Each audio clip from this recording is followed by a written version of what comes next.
প্ৰকৃতিৰ ৰাণী আই অসমীৰ কলাত সেউজী সভাৰ মাজত উমলি জামলি থকা এটি অঞ্চল দক্ষিণ কামৰূপৰ বৰদোৱাৰ বাগান।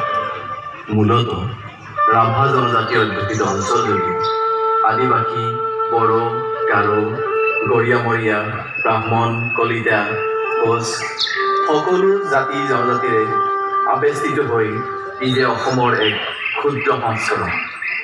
অতি সহজ সৰল জীৱন যাপন কৰা অঞ্চলটোৰ বাসিন্দাসকল মূলত কৃষিজীৱী। তেওঁলোকে বুজি নাপায় ৰাজনীতিকৰ ৰাজনীতি, বিভাগীয় ৰঙা পিতাৰ মেৰপেচ।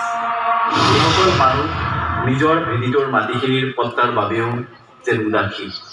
এই বৰদোৱাৰ বাগানৰ খিলঞ্জীয়া ভূমিপুত্ৰসকলৰ সহজ সৰল জীৱন যাত্ৰালৈ হঠাতেই যেন নামি আহিল ঘোৰ অন্ধকাৰ।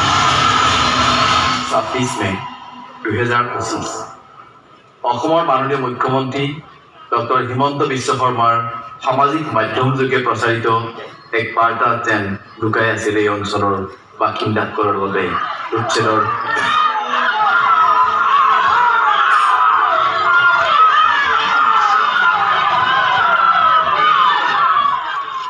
Honorable Chief Minister Dr. Himanta Biswa Sharma reviewed Assam's key urban infrastructure projects worth 1 billion with Guwahati Metropolitan Development Authority and Department of Housing and Urban Affairs officials.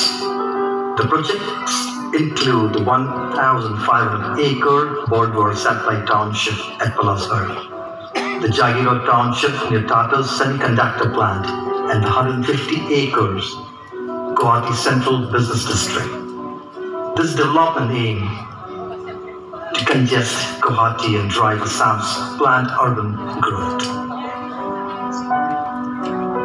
বৰদোৱাৰ বাগানৰ হাজাৰ হাজাৰ ভূমিপুত্ৰক উচ্ছেদ কৰি গঢ়া হ'ব ছেটেলাইট টাউনশ্বিপ।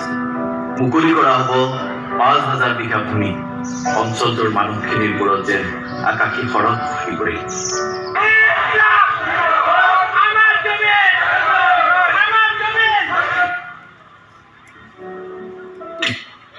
যুৱক যুৱতী উদ্দেশ্য এটাই, পূৰ্বপুৰুষৰ দিনৰে পৰা বসবাস কৰি অহা ভেটি মাটি চৰকাৰৰ হাতোৰাৰ পৰা ৰক্ষা কৰা। সভাখনত সভাপতিত্ব কৰিলে বৰদোৱাৰ বাগান ভূমিপত্তন দাবী সমিতিৰ সভাপতি বলিন বৰা। দুপৰীয়া ১২ বজাৰ পৰা সন্ধিয়া ৫ বজালৈ চলিল প্ৰতিবাদ বিক্ষোভ। এটাকৈ পাছত এটাকৈ কোনেও ৰোধ কৰিব নোৱাৰিলে প্ৰতিবাদী ৰাইজৰ কণ্ঠ।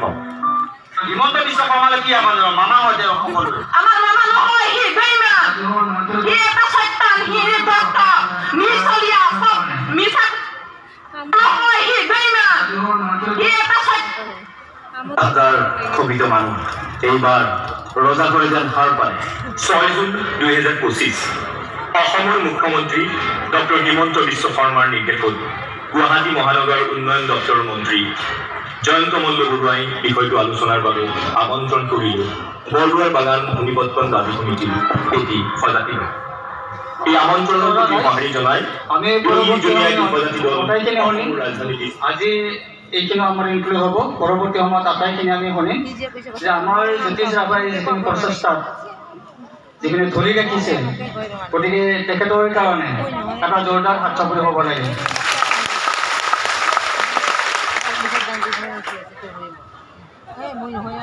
মাননীয় ৰাইজ, আমি ইয়াত বিশেষ ৪ ঘণ্টামান হ'ল নেকি? মই আহোঁতে ইয়াতে কৃষ্ণই মোক সুধিলে কিমান সময় ক'লোঁ, মই ক'লোঁ ৪৫ মিনিট কম হ'বনে? ৪৫ মিনিট ক'লে আপোনালোকে শুই দিব। কাৰণ ইয়াতে মোক যিটো বিষয়ত ক'বলৈ দিছে সেইটো বন অধিকাৰ আইন বুলি কয়, ২০০৬ চনৰ আইন এখন। মূল বিষয়টো যাম মই আপোনালোকৰ আইনৰ ভিতৰৰ কথাখিনি এইটো কাৰণতে নকওঁ যে এনেকুৱা এটা বিষয় ইমান ৰাজহুৱাভাৱে ক'লে আপোনালোকৰ অলপ বিৰক্তি লগাৰ সম্ভাৱনা আছে। কিন্তু মই মিটিঙত এটা আহ্বান জনাব খুজিছোঁ, হ'ব নেকি? নালাগে? প্ৰথম কথা, আপোনালোকে জন ইংগিত কাঠাৰৰ কথাখিনি শুনিলেনে?